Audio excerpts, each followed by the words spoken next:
how to create consistent content online. That's what I want to talk to you about today from my very cozy velvet chair. I mean, don't you just love it? Hello.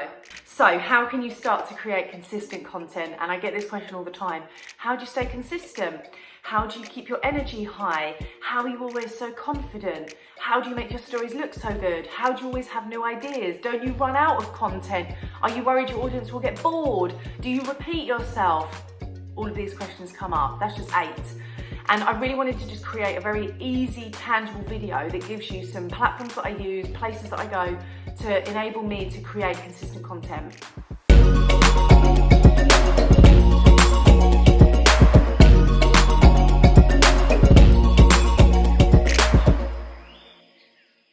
So the first thing that I do is with my Instagram, I recognize that my feed is like my catalog. So it's the thing that I just want people to be able to come back to all the time and get value from. You know, like if you were looking at a catalog, you can go to any page, think about what you enjoy, and then you can close the catalog. I want my Instagram feed to be like that. People can come, they can look at my case study posts, they can look at my top tip posts, but they can always find support. So case studies, top tips, quotes, breakdowns of things, that's really, really important. So make your feed the place that's more like your catalog. And I use Planoly to schedule all of my feed posts. And I usually, because I get these questions, I usually plan 1 post a day, and I'm usually at least 7 days ahead. And some top tips around that. I have the photos that I want to use. I put them in the order in Planoly that I want them to then show up on my feed. And I just create a title for that photo. When I then have time and space to allow the creativity to come, I then complete the caption in one hit. So I usually do 1 day every sort of 10 and create this content. But when I click on the photo, there's a title, so it prompts the idea for me. So think about that. Could you just create a title for the photo? Then when you click on the photo, you know what you're talking about and it can, prompt you back into flow. So that's what I do for my feed. For all of my video content, which you're seeing now, I've actually recorded this on April the 8th, and you're seeing this in June.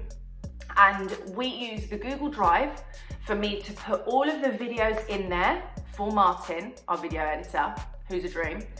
And he then goes into the Google Drive, edits all of those videos with the week commencing and the title, makes a GIF for each of the videos, and then sends it over to our email marketer, Steph, for the GIFs to go into the emails, and sends these videos on to my VA, who then schedules them for Facebook, schedules them for YouTube, and pulls the audio and puts them onto the podcast. So I just record the videos, and if you don't have a video editor or an email marketer, that doesn't matter. You can still batch record all of your videos and then schedule them for a week in advance onto whichever platform. And if you are doing it yourself and you just want an easy way to do your video editing, you can use a website called Catwig. It allows you to add subtitles and it allows you to change the colors. Of course, it's not as in-depth as if you had someone editing and changing things out and putting GIFs here, there and everywhere, but emojis, I mean. But it does give you an idea. So Catwig is a really great place if you want to start, just editing your own videos a little bit with subtitles.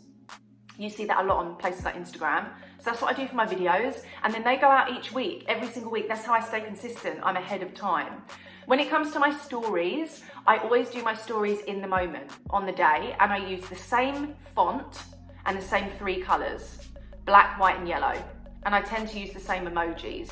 So it keeps it consistent in the theme of my stories. And that's important. It keeps it consistent in the theme of my stories. So when it comes to my feed, it's like a catalog. I use Planoly. When it comes to my videos, I then put them into the Google Drive for my team. And we are doing weekly videos. And I'm usually at least, 4 weeks ahead. I must admit, I'm more ahead now because I'm motivated because I know that I've got Martin. When it was me just recording the videos and they were going out like this, I probably wasn't as motivated. But since I've seen all of his videos and they're so amazing, amazing and I just love how they look, I've become more creative and excited. So that definitely helps if it's not your zone of genius, the creative, you know, like the videos or the editing. But if you don't have someone to support you, you can use a website like Catwig. For your stories, you can also just save your stories into your phone and come back and edit them later. That's absolutely fine. Then when it comes to content ideas, I just write things down from client calls and conversations. That's such a big, you know, creative hub. So when you have client calls or conversations or you do lives and questions come up, write those questions down. You can turn that into content. So whenever you do a live, whenever you do stories, whenever you get a DM, whenever you get questions, turn those into content, okay? Turn those into content. That's really, really important. There you go, that's your content for you right there. The other thing that I really want you to be thinking about when it comes to creating your content is have a theme and think of 10 other ways you can talk about it. So time management. What are 10 things you could talk about with time management? And write a list on your mobile. And then every so often just rotate and go back through and be like, I haven't spoke about this in a while. Let's do that. You know, we don't always have to come up with new ideas. We can repeat ones we've already used in a different way. And repetition is important for our audience. People need to hear things more than once for it to be able to sink in and even, you know, take action on. So what are different ways that you could create the same content with a different message? What about a different modality? If you've got a post, could you then turn that into a short video? A short video, could you turn it into an interview with someone else? How can you vary the way that you're showing up with your content and the delivery of that content? You know, so important. So that would be another top tip in terms of looking at your content. Have one idea, create 10 others, and then think about how you can deliver it in different ways. Like I said, video, audio, short videos, mini clips, GIFs, interviews.